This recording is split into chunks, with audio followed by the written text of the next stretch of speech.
Deputado, nas obras públicas já há placas informativas, né? Então eu queria que o senhor explicasse para a gente que mudanças o senhor está propondo, que regulamentação seria essa?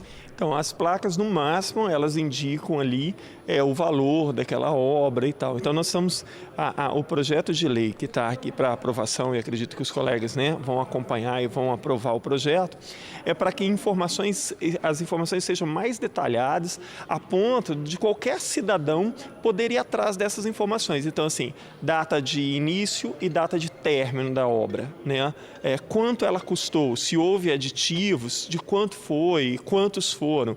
E muito claramente o nome do órgão responsável pela fiscalização, assim como o telefone, nome da empresa, com telefone, de tal forma que o cidadão comum possa questionar tanto o tempo, quanto o valor, quanto a execução daquela obra. Então, é uma forma de garantir uma transparência maior nessas obras, porque hoje são informações difíceis de se obter. Às vezes, como eu disse, né, tem o valor total ali da obra, tem quando a obra começou, mas não tem a data de previsão para término, não tem quantos aditivos foram feitos e se foram feitos, não tem o telefone, o nome do órgão fiscalizador ou que deveria fazer a fiscalização. Então, hoje, diante de tanta corrupção que existe no Brasil e principalmente vinculada a obras, a construtoras, nós precisamos garantir ao cidadão comum a todas as formas facilitadoras para que se consiga informação e que para que ele seja um fiscal permanente no sentido de denunciar também, né? Então, acho que é altamente pertinente esse projeto.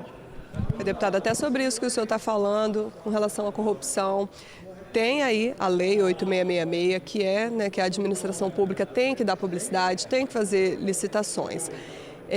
E o senhor chegou a citar casos de obras que começam e, de repente, não terminam, ou tem um aditivo, ou alguma coisa assim. Então, o que a gente poderia fazer, o que o país poderia fazer, o que as pessoas poderiam fazer com relação a isso? Por exemplo, tantas empresas que ganham licitação, começam a fazer obra, mas abandonam.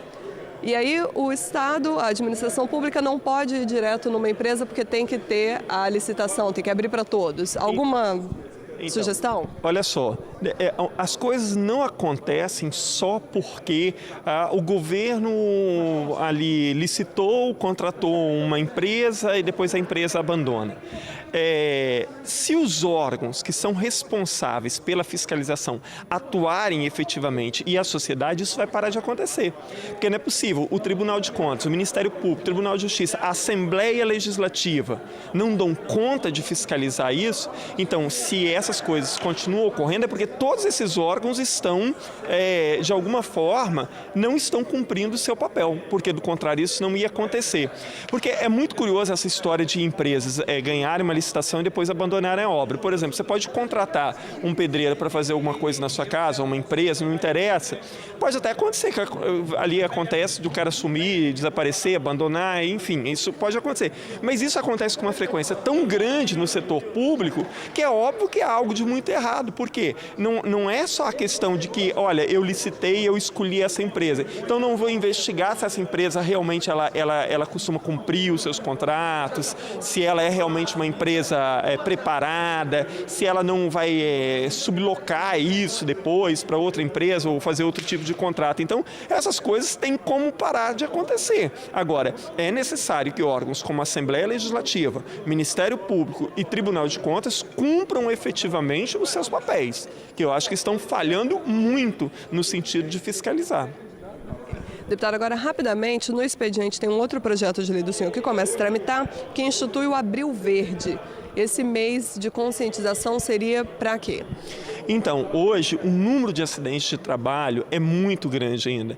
Apesar de tudo que existe no país em termos de legislação, de segurança de trabalho, por exemplo, a questão das pedreiras aqui, né, do granito, do mármore, o tempo inteiro você está vendo acidentes, muitas vezes acidentes fatais, ou então pessoas que acabam perdendo parte dos seus membros, enfim.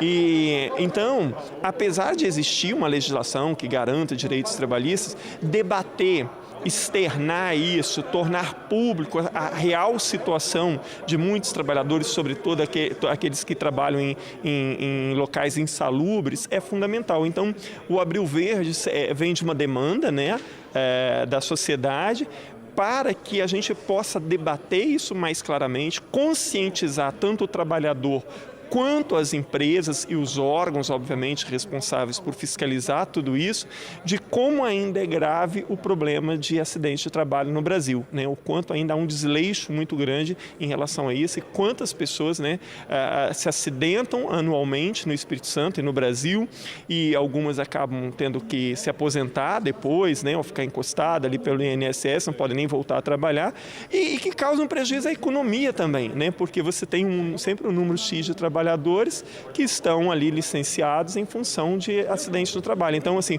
para o bem-estar do trabalhador, para a economia, isso é fundamental. Então, o Abril Verde vem nesse sentido, né?